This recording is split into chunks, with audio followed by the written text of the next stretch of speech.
I want to do if I get in the office, which I think is important. Precinct 3 has never had a field office in the precinct. And so I think just from an accessibility standpoint, people being able to come talk to you, complain, learn about how they can protest their property taxes, making that a more transparent, more consumer-friendly process, I think is important too. But, I don't want people to have to drive all the way downtown, to the offices at the court. Sure.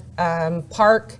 We should have a field office where people can pull up and park and easily come in and talk about what they want to talk about and get help. And that's kind of an interesting side of you, because that's a personal thing where you want, I think when you see people like, variations of, individuals like yourself who become high performing in their life, it's because they hold up the mirror.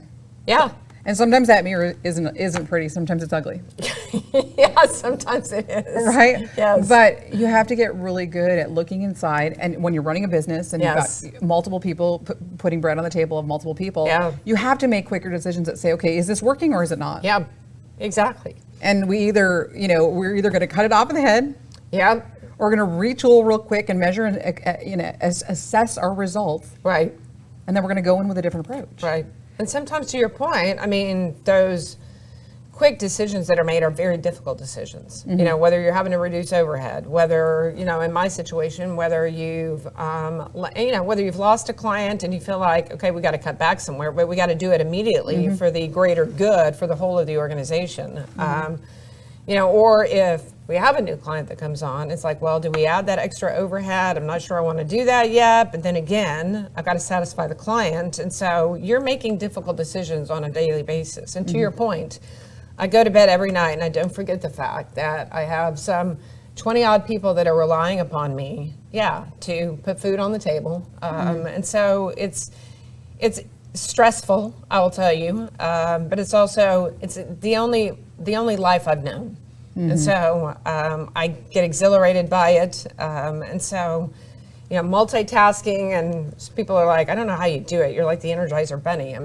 You've raised 2 kids, you've been a single mom, you've got a business, and, now you want to run for commissioner's court or whatever. How in the world are you going to do that? And so, I would tell you I'm at my best when I am multitasking. And I think, whether I don't know that it's necessarily just a female trait, but I think we as females are actually really, really good at multitasking. The brain switching? Yes. Don't ask a man to do that, right?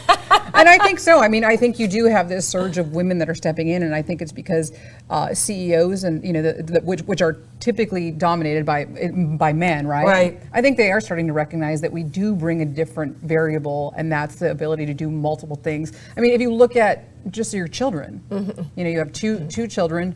How old are they? Teenagers. Oh, how fun. Yes, exactly. But it really is. The business of the household.